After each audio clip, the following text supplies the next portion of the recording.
ಮಧುರೈನ ಮೀನಾಕ್ಷಿ ಅಮ್ಮನವರು ಪಾಂಡ್ಯ ರಾಜನ ಕಾಲದಿಂದಲೂ ಅವರ ಕುಲದೇವತೆಯಾಗಿದ್ದರು. ಅಲ್ಲಿರುವ ಮೂಲ ದೇವಿಯಾಗಿ ಸುಂದರೇಶ್ವರನ ಜೊತೆ ನೆಲೆಯಾಗಿದ್ರು. ಆದರೆ ರಾತ್ರಿ ಆಗಿದ ತಕ್ಷಣ ದೇವಿ ಉಗ್ರ ರೂಪಿತಳಾಗಿ ಸಿಕ್ಕವರನ್ನೆಲ್ಲ ನರಬಲಿ ತಗೊಂತಿದ್ಲಂತೆ. ಇದಕ್ಕೆ ಕಾರಣ ಅಲ್ಲಿರುವಂತ ದುಷ್ಟ ತಾಂತ್ರಿಕರು. ಅವರು ತಾಂತ್ರಿಕ ಮಂತ್ರಗಳಿಂದ ಉಗ್ರ ಶ್ರೀಚಕ್ರವನ್ನ ರಚಿಸಿ ಅಮ್ಮನವರ ಶಕ್ತಿಯನ್ನ ತಮ್ಮ ಸ್ವಾರ್ಥಕ್ಕೆ ಉಪಯೋಗಿಸ್ಕೊಂತಿದ್ರು. ಆಗ ಶಂಕರಾಚಾರ್ಯರು ಮಧುರೈಗೆ ಬರ್ತಾರೆ. ರಾಜರನ್ನ ಆಶೀರ್ವದಿಸಿ ಅವತ್ತು ಮೀನಾಕ್ಷಿ ಅಮ್ಮನವರ ದೇವಸ್ಥಾನದಲ್ಲಿ ನಾನು ತಂಗ್ತೀನಿ ಅಂತ ರಾಜರಿಗೆ ಹೇಳ್ತಾರೆ.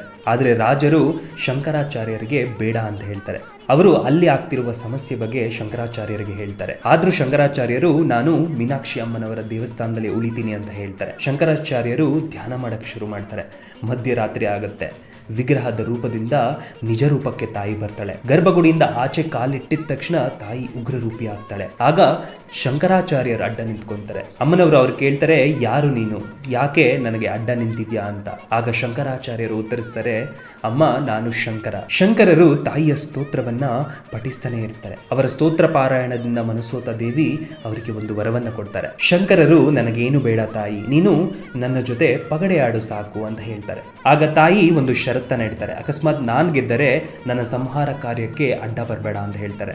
ಆಗ ಶಂಕರಾಚಾರ್ಯರು ನಾನ್ ಗೆದ್ರೆ ನಿನ್ನ ಉಗ್ರ ಸ್ವರೂಪವನ್ನ ಬಿಟ್ಟು ಮತ್ತೆಂದು ಆ ರೂಪಕ್ಕೆ ಹೋಗಬಾರ್ದು ಅಂತ ಹೇಳ್ತಾರೆ. ಅದಕ್ಕೆ ಒಪ್ಪಿಗೆ ಕೊಟ್ಟು ಇಬ್ರು ಆಟಕ್ಕೆ ಕೂರ್ತಾರೆ. ಆಟ ಆಡ್ತಾ ಆಡ್ತಾ ಶಂಕರಾಚಾರ್ಯರು ಒಂದೊಂದು ದಳ ಹಾಕುತ್ತಾ ಒಂದೊಂದು ಸಂಖ್ಯೆಗೂ ಒಂದೊಂದು ತಾಂತ್ರಿಕ ಬೀಜಾಕ್ಷರಗಳನ್ನ ಬದಲಿಸಿ ಸ್ತೋತ್ರಗಳನ್ನ ಹೇಳುತ್ತಾ ಒಂದು ಶ್ರೀಚಕ್ರವನ್ನ ರಚಿಸ್ತಾರೆ. ಬೆಳಗಿನ ಜಾವ ಇನ್ನೇನ್ ಬರ್ತಾ ಇರುತ್ತೆ. ಅಮ್ಮನವರು ಉಗ್ರ ರೂಪಿಯಿಂದ ಶಾಂತ ಸ್ವರೂಪಕ್ಕೆ ಬರ್ತಾ ಇರ್ತಾರೆ. ತಾಯಿ ಪಗಡೆ ಆಟದಲ್ಲಿ ಗೆಲ್ತಾರೆ. ಆಗ ಶಂಕರಾಚಾರ್ಯರಿಗೆ ಒಂದು ನಗುವನ್ನ ಬೀರಿ ನಾನು ಗೆದ್ದೆ, ಈಗ ನಾನು ಸಂಹಾರ ಕಾರ್ಯಕ್ಕೆ ಹೋಗ್ತೀನಿ ಅಂತ ಹೇಳ್ತಾರೆ.